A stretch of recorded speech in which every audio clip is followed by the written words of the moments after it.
Okay, on this step I went ahead and got it on base flight, and you'll have to go into the terminal and type in feature VBAT and then feature PPM and feature telemetry.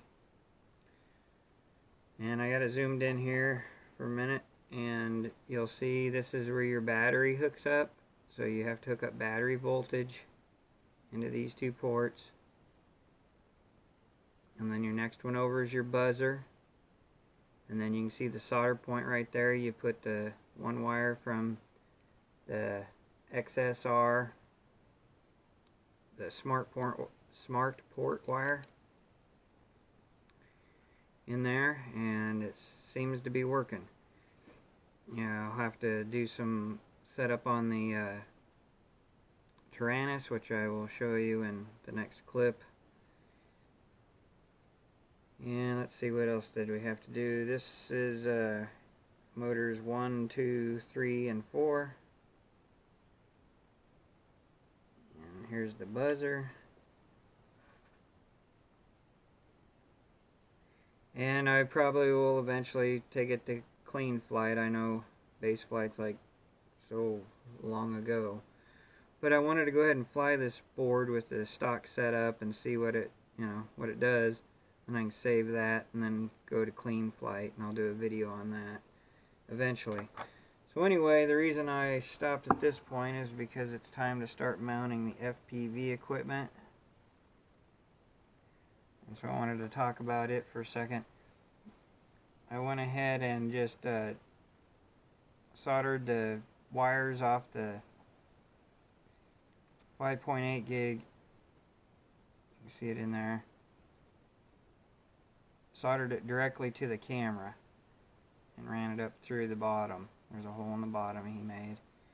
And I didn't use the one he suggested because the ones I have like that don't have a 5-volt out for the camera. And from what I understand, this 3.3 might handle the camera, but I don't know for sure. I hate to push it, so I just went ahead and put this other one in. So I cut some extra notches out to make it fit. And then I'm going to loop the power wire underneath. And then I have another tap plug right here. That way I can unhook it when I'm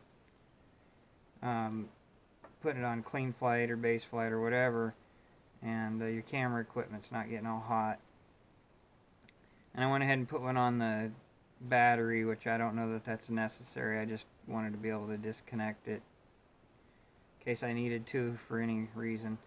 And then on the landing gear, this is the landing gear he has you print out, and I don't know, I'm trying to conserve on weight mainly, and I guess you just have to hot glue them in there if you want to use them, but I'd rather have my battery strapped down tight, and I'm afraid if I strap my battery tight, I'll pull the hot glue out.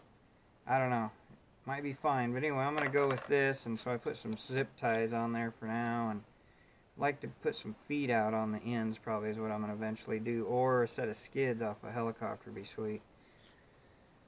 So anyway, that's where we're at now. I'll go ahead and get the FPV gear mounted and start flying it. I did fly it today like this just for a minute to see how it was, and it was pretty stable. They have everything dialed down real tame, so it wasn't crazy. So that's what I said. I want to try and flow. There's like 4 profiles on here, and I think Timecop set one of them up from what I understand. So I want to fly that before I just wipe it and then get on to clean flight. One last thing, when you go to calibrate in your clean flight, base flight, beta flight, whatever flight, you got to do the calibration.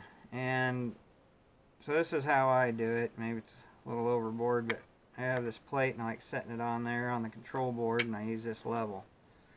And it works pretty good that way. So just a little idea for you to try out. And this plate's from a 250 build and left over. You could use about anything, just as long as it's nice and flat. And gives you a general level. Alright, well, we'll see you at the next part. Oh, one last thing. I did go ahead and do a 90 on this so I can change the antennas out. And I wanted to try and keep it straight up.